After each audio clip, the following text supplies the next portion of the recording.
નમસ્કાર, આપ જોઈ રહ્યા છો લોકમંચને. હું છું જય શર્મા અને આજે વાત કરવી છે જગતના તાતની. જગતનો તાત કે જે સમગ્ર જગતની અંદર આપણને અન્ન પહોંચાડે છે, અન્નદાતા કહેવાય છે. અને છેલ્લા ઘણા વર્ષોથી આપણે જોઈએ છે કે કમોસમી વરસાદ છે, માવઠું છે કે પછી કોઈ પણ કુદરતી આફત કે પાકોમાં રોગ લાગી જવા, તેવા અનેક આફતો દિન પ્રતિદિન વધી રહી છે. અને દરેક ચોમાસે છેલ્લા 7 થી 8 વર્ષનું જો આપણે જોઈએ તો 7 થી 8 વર્ષમાં ક્યાંક કમોસમી વરસાદ પડ્યો છે, તેના કારણે જે ઉત્પાદનો છે તેને ભારે નુકસાન પહોંચ્યું છે. ક્યાંક તીડનું સંક્રમણ છેલ્લા થોડા સમયથી જોવા નથી મળ્યું, પણ થોડા સમય પહેલાં જોવા મળ્યું હતું. અને ત્યારબાદ એક બાદ એક જે ખેડૂતો છે તેની સામે એક આફત આવી રહી છે અને તેની સામે ખેડૂતો લડી પણ રહ્યા છે.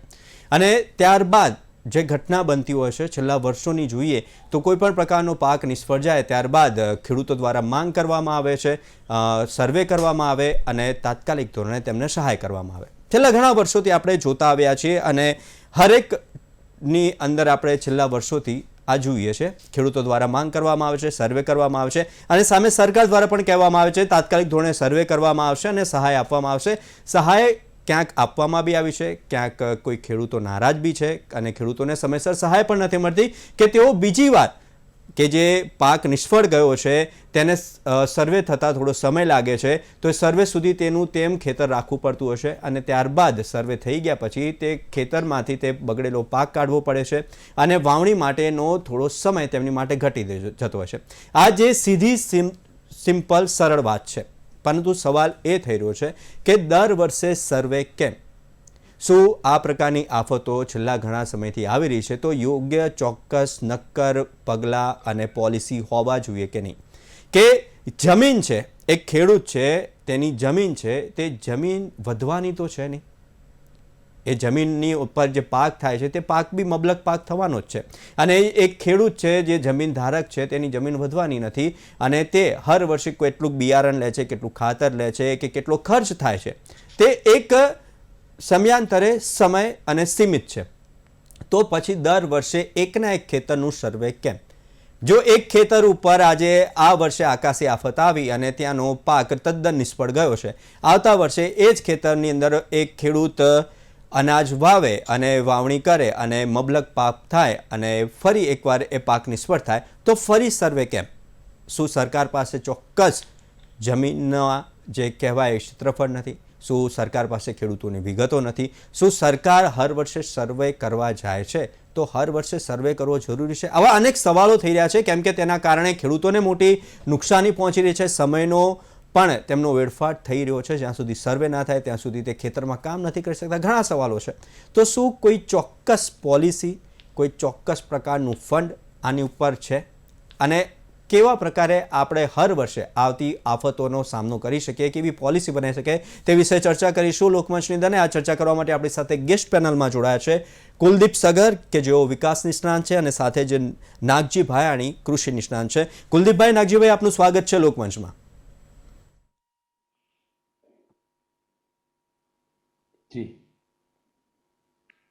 નાગજીભાઈ, ગુજરાત રાજ્યની આપણે અત્યારે વાત કરીએ તો છેલ્લા ઘણા સમયથી આપણે કમોસમી વરસાદ, કુદરતી આફતોનો જગતના તાત ઉપર આપણે ઘણી બધી વાત ચર્ચા કરીએ છીએ અને ઘણી બધી જગ્યાએ તેના આપણે વિડીયો પણ મૂકતા હોય છે અને ઘણા આપણે ઇમોશનલ વિડીયો પણ જોતા હોઈએ છીએ. પરંતુ હવે આપણે આપણા વિષય ઉપર આવીએ તો શું કોઈ ચોક્કસ પોલિસી ખરી? અને એ છતાં આપણે ગુજરાત સિવાય બીજા રાજ્યોની અંદર જો આવી કોઈ પણ પ્રકારની આકાશી આફત આવે કે કુદરતી આફત આવે તો કેવા પ્રકારની સહાય આપે છે, કેવા પ્રકારની સરકારની પોલિસી છે? જયભાઈ, પેલા એક હું વાત કરીશ કે ખેતીનો બિઝનેસ છે ને હંમેશા ખોટનો ધંધો રહેલ છે. ખોટનો ધંધો હું એટલા માટે કહીશ કે જો વધારે ઉત્પાદન આવે અને બજારમાં માલ ઠલવાય તો માંગ અને પુરવઠાનો નિયમ લાગુ પડે અને ભાવ ડાઉન થાય. ભાવ ડાઉન થાય તો ખેડૂતને કમાવું કેવી રીતે? તમે આ વર્ષે જુઓ, મગફળી 700-800 રૂપિયા 900 રૂપિયાની મણ છે. સરકારનો ભાવ છે 1450 રૂપિયા. સરકાર પોતે સ્વીકારે છે કે 500-550 રૂપિયા પર મણે ભાવ ડાઉન છે. એ તો દિવાળીની વાત છે, બધા સર્વસામાન્ય ખેતીને ન સમજતા હોય એવા લોકો સમજી શકે એટલો બધો ડાઉન ભાવ છે તો ખેડૂતોને ખોટ જતી હોય. એનો મતલબ વધારે ઉત્પાદન કરીએ, વધારે ઉત્પાદન આવે, બીજા કોઈ માની લો કે આવા વરસાદના કે માવઠાના કે રોગ જીવાતના કઈ પ્રસંગો ન બને તો સારું ઉત્પાદન લઈએ તો ભાવ દબાઈ જાય. હવે બીજી વાત કરું, માની લો કે આવા દુષ્કાળ પડે કે કોઈ અતિવૃષ્ટિ થાય, માવઠા થાય, રોગ જીવાત આવે, તીડ આવે, આવી બધી જે નુકસાનીઓ થાય તો ખેડૂત પાસે માલ ન હોય, માલ ન હોય એટલે ભાવ વધે, ભાવ વધે ત્યારે માલ ન હોય તો ખેડૂતને કમાવું ક્યારે? એટલે ખેડૂત બંને બાજુથી મરે છે. ખેડૂતને સાવકાર થવાનો કોઈ સંજોગો આઝાદી પછી આ 82-80 વર્ષો પછી હજી કોઈ સ્કોપ નથી. હવે આપણે 2020માં કુલદીપભાઈને પણ ખ્યાલ છે, એક ઇન્ટરનેશનલ સર્વે આવેલો અને એ સર્વે હતો 2003 થી 2015 સુધીનો. હવે એમાં એ સર્વેમાં યુનો તરફથી તો હું માનું છું ત્યાં સુધી, અને એની કોઈ સંસ્થા હતી, તો એને એવું કીધેલું કે 45 લાખ કરોડની ખેડૂતોને આટલા વર્ષોમાં ખોટ ગઈ છે. એટલે એ સમયનો અમે આંકડો કાઢેલો તો 3 થી 3.5 લાખ કરોડની એક વાર્ષિક ખોટ હતી ખેડૂતોને. હવે બીજી વાત કરું, જ્યારે દિલ્હીમાં આંદોલન થયું ત્યારે મને યાદ છે 12મા રાઉન્ડમાં આપણા ગૃહમંત્રી શ્રી અમિતભાઈ શાહજી અને ખેડૂત નેતાઓ વચ્ચે જે મંત્રણા થઈ એમાં એમએસપી ની વાત આવી કે એમએસપી આપવી હોય તો કેટલું નુકસાન, કેટલો બોજો સરકાર ઉપર આવે. તો એમાં વાત થયેલી કે ત્યારે જે તે વખતની વાત કરું છું, 3.5 લાખ કરોડની વાત હતી.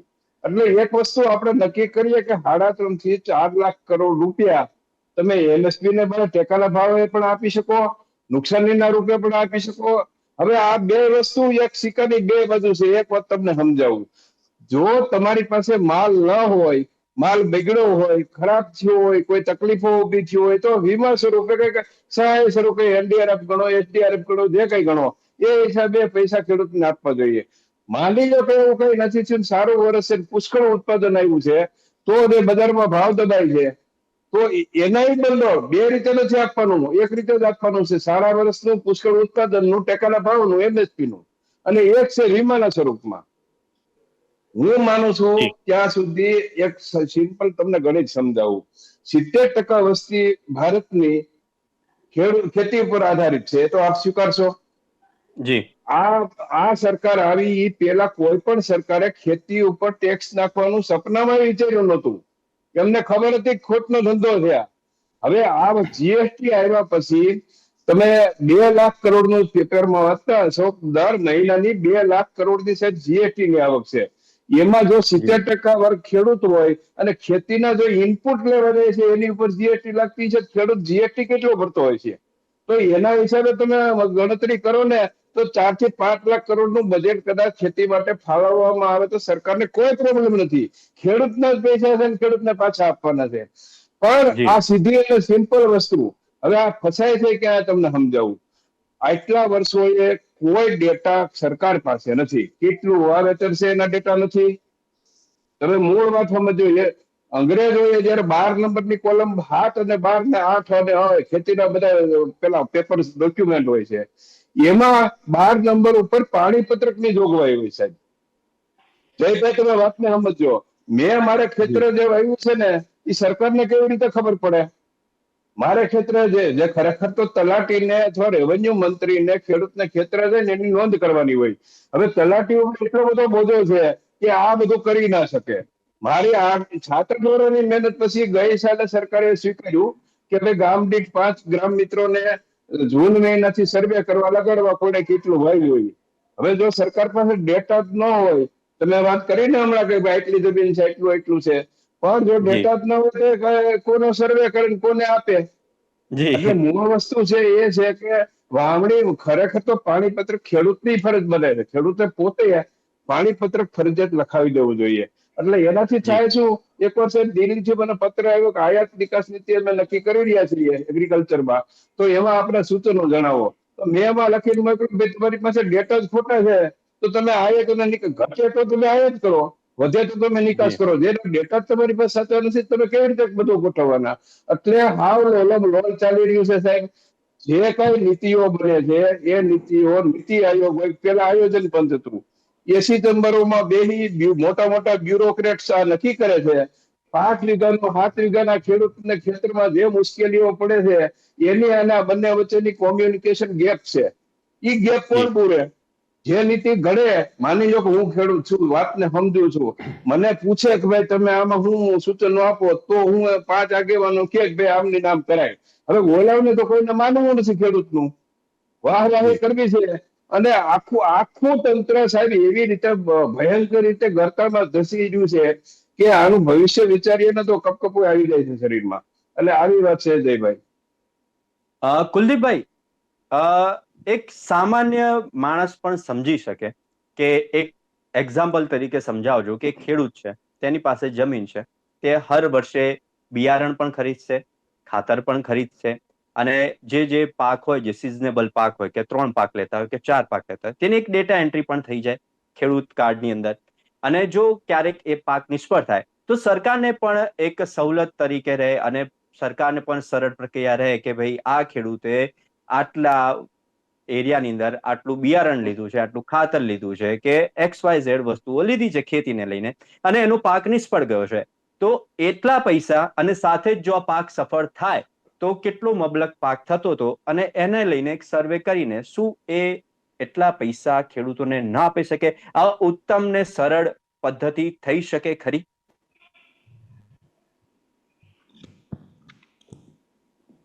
જયભાઈ, જી નાગજીભાઈ મારા વડીલ મિત્ર છે, પોતે ખેડૂત, ભણેલા ખેડૂત છે, અને ખેડૂતની નસને બરાબર તકલીફ શું છે એને પારખે છે.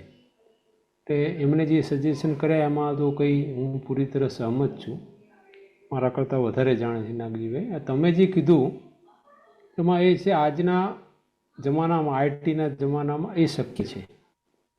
બીજું, અત્યારે એઆઈનો ઉપયોગ પણ થઈ શકે, જેમાં ડ્રોન છે, એનાથી આપણને ડબલ વેરિફિકેશન થઈ શકે કે ભાઈ કોઈ પણ એક ગામ લઈ લો, એક ગામનો આટલો રકબો છે, રકબો એટલે ખેતીનો વિસ્તાર, કે આટલા હેક્ટર છે, એમાં ટેકનોલોજીથી સંભવ છે. અને જે ખેડૂતો પાસે આજે ઓલમોસ્ટ લાઈક મને 95% ખેડૂતો પાસે મોબાઈલ ફોન છે, સ્માર્ટફોન હોય છે, એટલે એ પણ એટલું બધું કઠિન નથી. એટલે એના ડિજિટલ ફોર્મેટમાં ખેડૂત કાર્ડ બને તો એ વધારે સારું રહે. એમાં માત્ર શું વાવેતર કર્યું એટલું જ નહીં, પણ કયા પ્રકારનું બિયારણ વાવ્યું છે, પછી બીજા ઇનપુટ શું વાપર્યા છે, અને પાક જ્યારે નિષ્ફળ જાય ત્યારે માત્ર એ ખેડૂત કહી દે એ નહીં માનવાનું, ડબલ વેરિફિકેશન કરો એ થઈ શકે. અને એ હોવું જ જોઈએ કે હવે જે ટેકનોલોજી બદલાઈ રહી છે, જે જમાનો ટેકનોલોજીનો છે, અને એનો ઉપયોગ કરી શકીએ છીએ જેથી કરીને જે માનવ, જે હ્યુમન એરર છે એ ઓછી થાય. અને માણસનું કામ છે ને વેરીફાઈ કરવાનું કામ છે, એટલે એ તો કરવું જ જોઈએ. આજ નહીં તો કાલે કરવું જ પડશે, એના વગર છૂટકો નથી. બીજી વાત મારે ખાસ એ અહીંયા કહેવી છે કે જેમ નાગજીભાઈએ વાત કરી કે ભાઈ દરેક ગામમાં 4-5 લોકોને રાખી એને નામ ગમે તે નામ આપી શકે, ગ્રામ મિત્ર, કૃષિ મિત્ર, કંઈ પણ નામ આપી શકો તમે. અને તલાટી પાસે ઓલરેડી કામ ઘણું બધું છે. આપણા ગામડામાં કોઈ પણ જગ્યાએ જાઓ તો સૌથી વધારે જો બર્ડન કોઈના પર હોય તો તલાટી છે, અને બીજા પેલા શિક્ષકો છે. એટલે એમનું મૂળ કામમાં એ થોડા પાછા પડી જાય. હવે સરકારને પણ આપણે ના પાડી શકીએ, અને સરકારે જે કામ કરવા હોય તો કરવા જ પડે. તો બીજો રસ્તો એ થાય કે નંબર જે છે એના સ્ટાફમાં વધારો કરો. ત્યારે પછી એ પ્રશ્ન આવે ભાઈ સરકાર પાસે બજેટ કેટલું છે, અને બધા પ્રશ્નો છે, અને એ ચર્ચા અત્યારે આપણે કરવા બેસીશું તો આડા પાટે જતી રહેશે. પણ તમે જેમ કહ્યું એમ એ સિસ્ટમ આજ નહીં તો કાલે લાગુ કરવી જ પડશે. આપણે કોમ્પ્લિકેટેડ પ્રશ્નોના પણ જો આપણી પાસે સમાધાન હોય તો આ તો કોમ્પ્લિકેટેડ પ્રશ્ન છે નહીં. બીજું, આપણે જ્યારે ખેડૂતોને રાહત આપવાની વાત કરતા હોય અને પેકેજ આપવાની વાત કરતા હોય ત્યારે બીજો એક સૂર એવો ઉઠતો હોય છે કે કેમ ખેડૂતો કંઈ પકવીને મફત આપી દે છે? ના, મફત નથી આપતા. પણ આજે તમે વિચાર કરો, ફેક્ટરીમાં કોઈ વસ્તુ બનતી હશે, એના વગર આપણે ચાલશે કે નહીં ચાલે? ચાલી શકે. પ્લાસ્ટિક ખુરશી બનતી હોય, એના વગર કંઈ જીવન અટકવાનું નથી. પણ ખેડૂત જે પેદા કરે છે એ ખેડૂત પોતાના માટે માત્ર પેદા કરતો નથી. એ તમે હું બધા એ જે ખેડૂત પેદા કરે છે એના ઉપર નિર્ભર છીએ. ઓફકોર્સ આપણે પેમેન્ટ કરીને લઈએ છીએ. એટલે ખેડૂતને જીવતો રાખવો, ખેડૂતને મજબૂત કરવો, એનો મતલબ એવો થયો કે દેશને મજબૂત કરવો. માત્ર ખેડૂતને મજબૂત કરવાની વાત નથી. ખેડૂત પણ એવું માનો કે કાલામેટી થાય એટલે ખેડૂતને પણ ખબર છે કે આ હમણાં પૂર આવ્યું અથવા તો વાવાઝોડું થયું અથવા તો અતિવૃષ્ટિ અનાવૃષ્ટિ થઈ જાય અને પાક નિષ્ફળ જાય તો ખેડૂત એક વીઘામાં સમજો કે 30,000 રૂપિયા કમાતો હોય, 25,000 રૂપિયા કમાતો હોય, તો ખેડૂત એવું ઈચ્છતો નથી કે મને પૂરેપૂરું આપી દેવામાં આવે. સવાલ એ છે કે આ જે સર્વે થાય છે ત્યારે એક તો એ કેટલી એક્યુરેસી છે એ એના ઉપર એક પ્રશ્ન ઊભો થાય છે. બીજા નંબર એ થયા પછી એમાં ફેરફાર થાય છે કે નથી થતો એ પણ ખેડૂતને ડાઉટ છે. તો તમે શરૂઆતમાં જે બોલ્યા હતા એ વસ્તુ મને ગમી કે ભાઈ કોઈ તાલુકામાં છે, સામાન્ય રીતે એક તાલુકામાં 50 ગામો હોય આપણે માની લો, તો એ તાલુકામાં તો લગભગ ગામોમાં સરખી જ પરિસ્થિતિ હોય. વરસાદનું જે નુકસાન થયું હોય થોડું ઘણું પ્લસ માઇનસ હોય, કોઈ ગામોમાં ઓછું નુકસાન થયું હોય, કોઈમાં વધારે થયું હોય, તો પછી એને તમે એ રીતે સર્વે કરો, જે ખેડૂતોનો ઉપયોગ કરી એના જે ટેકનોલોજીનો ઉપયોગ કરીને ખેડૂતોને એમાં ઇન્વોલ્વ કરો. અને બીજા નંબરે તમે ત્યાંના આંકડા જુઓ કે ભાઈ કેટલો વરસાદ થયો છે, એ પ્રમાણે તમે કરશો ને બધાને મળશે ને એમાં કંઈ પેલું છે ને આમાં કંઈ જે ખેડૂતને આપીએ તો 100% તો આપવામાં આવતું નથી, તો રિલીફ છે. ખેડૂતને બી ખબર છે કે આમાં એનું 100% વળતર એને આપવામાં આવતું નથી, એ વીમામાં આપવામાં આવે. એટલે વીમાની વાત આવશે ત્યારે હું બોલીશ, અત્યારે હું એના પૂરતું રોકાઈ જઈશ. બીજો એક સવાલ એ થઈ રહ્યો છે કુલદીપભાઈ કે આનું કાયમી સમાધાન ક્યારે? કારણ કે હર વર્ષે એકની એક વસ્તુ, કુદરતી આફતો, કારણ કે આપણે ગ્લોબલ વોર્મિંગની છેલ્લા ઘણા રિપોર્ટ્સ આપણે જોઈએ છે કે ભાઈ હવે આખું આપણું ચક્ર છે, ઋતુ ચક્ર જ આખું બદલાઈ ગયું છે. ગમે ત્યારે વરસાદ, ગમે ત્યારે ઠંડી, ગમે ત્યારે ગરમી પડી રહી છે. તો હર વર્ષે આવી ઘટનાઓ બને. આપણે નથી ઈચ્છતા કે કોઈ પણ પ્રકારની આવી ઘટના બને, પણ છેલ્લા ઘણા વર્ષોથી બની રહી છે, આગળ પણ બનશે. તો હર વર્ષે સર્વે, હર વર્ષે આ ધાંધલી, હર વર્ષે એક મહિનાનું રોકાણ, એનો કોઈ ચોક્કસ ઉપાય આવી શકે ખરો? એનો હું તો કોઈ ચોક્કસ ઉપાય ના સૂચી શકું, પણ એમાં સુધારો થઈ શકે એવું મારી દ્રષ્ટિએ એવું લાગે મને કે એક તો જે પાક વીમા યોજના હતી બહુ સારી યોજના હતી, પણ એનું ઇમ્પ્લિમેન્ટેશન બરાબર ન હતું. એમાં એ હતું કે ખેડૂતો પ્રીમિયમ ભરતા હતા, ખેડૂતો મોટા ભાગનું પ્રીમિયમ તો ખેડૂત ભરતો હતો અને સરકાર તરફથી ઓછું પ્રીમિયમ ખેડૂતના બદલામાં આપવામાં આવતું હતું. બહુ સારી યોજના હતી. આપણા માનનીય વડાપ્રધાનશ્રીએ પણ કીધેલું છે કે ભાઈ આથી ખેડૂતોને ખરામાં પાક હશે ને ખરાબ થશે તો પણ એને વળતર આપવામાં આવશે. દુઃખની વાત એ છે કે જે અધિકારીઓ એનું જમીન પર ઉતારવી જોઈએ સ્કીમને, એમાં પારદર્શિતા રાખવી જોઈએ, પારદર્શિતા લગભગ 0 હતી. હું ખુદ ગયા હતા આંકડા માગવા માટે, આંકડા આપતા નથી આ લોકો, કારણ કે આંકડામાં જ લોચા છે કંઈ. અને એમાં આ તો પેલો અદ્રશ્ય શક્તિ કઈ કામ કરતી છે મને ખુદને ખબર નથી. કે વીમા કંપનીવાળા કોઈ આંદોલન કર્યું જ નથી, તો પણ વીમા કંપનીવાળાને કોઈ નુકસાન થયું નથી. એમાં નુકસાન તો ખેડૂતોને જ થયું છે. એટલે આનું કાયમી સમાધાન જો લાવવું હોય તો સારા, એટલે યોજના સારી જ હતી પાક વીમા યોજના. અમે ખુદ એના સામે લડ્યા હતા કે ભાઈ તમે આ રીતે ફરજિયાત પાક વીમા યોજના ના કરશો. ખેડૂતોનું તમે જ્યારે લોન લેવા જાય ખેડૂત, ત્યારે તરત જ એના ક્રોપ લોનમાંથી પ્રીમિયમ કાપી લેવામાં આવતું હતું. કેટલીક જગ્યાએ જ્યાં સહકારી સંસ્થાઓ હતી તે ખેડૂતોના વતી સહકારી સંસ્થાઓ ભરતી હતી, પણ એ તો મૂળ તો સહકારી સંસ્થા ખેડૂતોની જ છે ને. પણ જ્યારે એને નુકસાન થતું હતું, જેમ કે આ યોજના 16માં બની હતી, 17, 18, 19 ને કંઈક 19, 20, એમાં સૌથી મુશ્કેલીઓ હતી એ વર્ષોમાં જ અતિવૃષ્ટિ અનાવૃષ્ટિ થઈ હતી. એટલે ખેડૂતોને યોગ્ય એમાં વળતર મળ્યું નહોતું. પછી એમાં પારદર્શિતા નહોતી. પછી ખેડૂતો જ બોલ્યા કે ભાઈ અમારે આ યોજનામાં અમારા પર ફરજિયાત ના કરશો, મરજિયાત રાખો. વિચ ઇઝ ઓકે, મરજિયાત હોય તો ખેડૂતો પ્રીમિયમ ભરવા માટે પણ તૈયાર છે જેને લાગે ને, પણ બશરતે એ યોજના જમીન પર સારી રીતે લાગુ થાય. કારણ કે આ જે SDRM અને NDRM જે પૈસા આપવામાં આવે છે ને એ તો રાહત છે. એમાં કે આગળ બોલ્યા 100% કવર થાય નહીં, ખેડૂતોને પણ ખબર છે. તો એનો જે શોખ છે ખેડૂતોને લાગે, આજે ફસલ વીમા યોજના ક્યાંથી આવી? એ જે MS સ્વામીનાથન કમિશન હતું એમાં એક ભલામણ કરવામાં આવી હતી કે જ્યારે ખેડૂતોને શોખ લાગે કોઈ બી સિઝનના લીધે એની ખેતી ખોરંભાય, એનો પાક જતો રહે, તો આ કરવું જોઈએ. બહુ સારી યોજના હતી, પણ જમીન પર જ્યારે ઉતારવામાં બહુ મોટી ભૂલ થઈ છે. એટલે કેટલાક રાજ્યોમાં એને વિડ્રો પણ કરી દેવી. દાખલા તરીકે પશ્ચિમ બંગાળમાં છે તો ત્યાંની સરકારે પોતાની બાંગ્લા શસ્ય વીમા યોજના કરી છે, એમાં સરકાર પોતે 100% વીમા પ્રીમિયમ ભરે છે. પછી તેલંગાણા, આંધ્રમાં પણ ત્યાંની સરકારોએ પોતાની રીતે 100% કર્યું હતું, અને સરકાર બદલાઈ એટલે પછી એમાં થોડો ફેરફાર થયો. એટલે મોરઓરલેસ આ તો શું આપણને એવું થાય કે બીજા રાજ્યોમાં કેમ આવો આપવો થતો નથી, કારણ કે આપણે બીજા રાજ્યોના ખેડૂતોના સંપર્કમાં નથી, એટલે ત્યાં નાના મોટા પ્રશ્નો તો ઉઠતા જ હોય છે. અને જ્યાં નથી ઉઠતા એનો મતલબ એવો થાય કે તંત્ર બહુ એક્ટિવ છે. આમાં હું તંત્ર અને સરકાર બે વચ્ચે થોડો ભેદ કરું છું મારી દ્રષ્ટિએ. સરકારની એની નિયત સારી હોય સરકારની, પણ નીચે જે અધિકારી વર્ગ છે એ બરાબર એને તંત્ર હું ગણું છું એને. તો અધિકારીઓ જો આનું બરાબર પાલન ના કરે જમીન પર, તો પછી સરકારની ગમે એટલી સારી નિયત હોય તો એને લોકોને ફાયદો થવાનો નથી.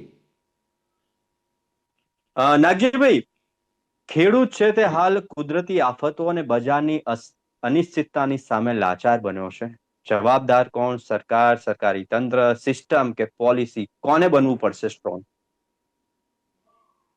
હું કુલદીપભાઈની વાત સાથે સંપૂર્ણ સહમત છું, એટલા માટે કે સરકાર તો એના જશ લેવા માટે યોજનાઓ સારી બનાવતી જ હોય છે, પણ જે તંત્ર, જે ભાઈએ વાત કરી એમ બ્યુરોક્રેસી, નોકરશાહી, એને જે ઇમ્પ્લિમેન્ટેશન થવું જોઈએ એ પૂરી રીતે થવા દેતી નથી.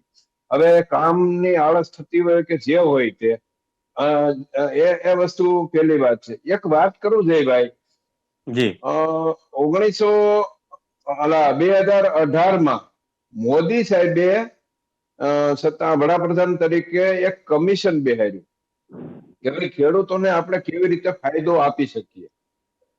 એટલે એ કમિશનમાં અશોક ગુલાટી હતા, પછી તીર્થ ચેટર્જી હતા, અને સિરાજ હુસેન, ત્રણેય અર્થશાસ્ત્રીઓ એગ્રીકલ્ચરના હતા. અને એને અશોક ગુલાટીના ચેરમેન પદે કમિશન બેઠું. એ કમિશનનો રિપોર્ટ, એને 140 પાનાનો રિપોર્ટ તૈયાર કર્યો. એમાં શું કરવું જોઈએ ખેતી માટે, ખેડૂતોને કેવી રીતે આપણે મદદ કરી શકીએ, બીજા દેશોમાં કેવી રીતે મદદ થઈ રહી છે, બધાનો તુલનાત્મક અભ્યાસ થયો. એના કોન્ક્લુઝનમાં એવું એને લખ્યું કે ભાઈ તમે જે કાંઈ યોજનાઓ બનાવો છો એને સાહેબે ભાઈ કુલદીપભાઈએ વાત કરી એવી રીતે વ્યવસ્થા તંત્રમાં પૈસા વેડફાઈ જાય છે. એને માટે એને એક સારો શબ્દ વાપર્યો, DIS, ડાયરેક્ટ ઇન્કમ સપોર્ટ. તમે ડાયરેક્ટ ઇન્કમ સપોર્ટ થી તમે ખેડૂતોને સીધી મદદ કરો. માની લો કે અત્યારે જે ખરીદીની યોજના હતી ત્યારે એને નિમેલા કમિશને ખરીદીની વિકલ્પ આપ્યો, પણ સામે બીજો વિકલ્પ એ આપ્યો કે આ ખરીદી તમારે ના કરવી હોય તો એના પૈસા તમે રોકડા લઈ અને ખેડૂતોને ડીબીટી તરીકે આપી શકો છો. કુલદીપભાઈએ વાત કરી એમ તેલંગાણા અને કર્ણાટકે 2019 થી આ યોજનાનો અમલ કર્યો. કેન્દ્ર સરકાર પાસેથી એના ભાગના, એના સ્ટેટને લગતા જે પૈસા આવતા હતા એ લઈ અને એક ખેડૂતના 1 એકર દીઠ ખરીફમાં 8,000 અને રવિમાં 8,000 એમ એ પૈસા એને સીધા ખેડૂતને ખાતામાં નાખવાની. કુલદીપભાઈ આ તકે હું યાદી આપું, ચંદ્રશેખર રાવ બીજી ચૂંટણી બહુ બહુમતથી જીતી ગયા, કારણ કે ખેડૂતોનો સપોર્ટ જ એવો હતો. નાગજીભાઈ, આપને અટકાવવા માંગુ છું, સમયનો અભાવ છે. 30 સેકન્ડમાં કહેશો કે હવે પોલિસી યોજનાઓ કેવી રીતના લાવી અને કેવી લાવવી કે, અને અધિકારી અને સરકારને શું એક વાક્યમાં કહેશો? જી સર, એમાં એવું છે એ લોકો IAS કક્ષાના અધિકારીઓ બધી વાતને સમજે છે, એવું નથી કે એને ખબર નથી પડતી, પણ જે ગ્રાઉન્ડ લેવલ ઉપરથી કામ કરતા માણસને જે તકલીફો છે એ એના સુધી પહોંચી અને એ બીજાના સમન્વયથી યોજના બને ને અને એ યોજનાનું ઇમ્પ્લિમેન્ટેશન પૂરું ભાઈ કુલદીપભાઈ કીધું એવી રીતે થાય તો જ આપણે સુખી થઈ શકીએ ખેડૂતો, મારું એવું માનવું છે. તો ખેડૂતો માટે યોગ્ય પોલિસી ક્યારે? આ મુદ્દે ચર્ચા કરવા માટે આપણી સાથે કુલદીપ સગર જોડાયા, નાગજી ભાયાણી જોડાયા. આપ બંનેનો ખૂબ ખૂબ આભાર. તો જગતનો તાત છેલ્લા ઘણા સમયથી બેહાલ છે. ક્યાંક અતિવૃષ્ટિ થઈ રહી છે, ક્યાંક અનાવૃષ્ટિ થઈ રહી છે, ક્યાંક દુષ્કાળ પડી રહ્યો છે, તો ક્યાંક વાવાઝોડું આવી રહ્યું છે, ક્યાંક કમોસમી વરસાદ વરસી રહ્યો છે. પરંતુ હર વર્ષે થાય છે સર્વે, આપવામાં આવે છે રાહત પેકેજો કરવામાં આવે છે જાહેર, પરંતુ ક્યાંક મળે છે ઓછો લાભ, ક્યાંક લાભ નથી મળતો, ક્યાંક મોડો લાભ મળે છે, પરંતુ કોઈ ચોક્કસ પોલિસી બનાવવામાં આવે કે જેથી તાત્કાલિક ધોરણે ખેડૂતોને તાત્કાલિક ઓછામાં ઓછા દિવસે તેમને સહાય આપવામાં આવે, રાહત પેકેજ જે જાહેર કરવામાં આવશે તે રાહત આપવામાં આવે કે જેથી તે આવનારી સિઝનનો કે તે પછી તે ખેતરની અંદર બીજી વાવણી માટેનું બિયારણ લાવી શકે, ખાતર લાવી શકે. તો હવે જોવાનું રહેશે કે સરકાર ક્યારે લેશે પગલાં, ક્યારે ધરશે સર્વે અને ક્યારે ધરશે તાત્કાલિક ધોરણે પગલાં અને આપશે રાહત. તો હાલ લોકમંચમાં બસ આટલું જ. આવતીકાલે નવા વિષય સાથે ફરી મળીશું. ત્યાં સુધી મને આપશો રજા. નમસ્કાર.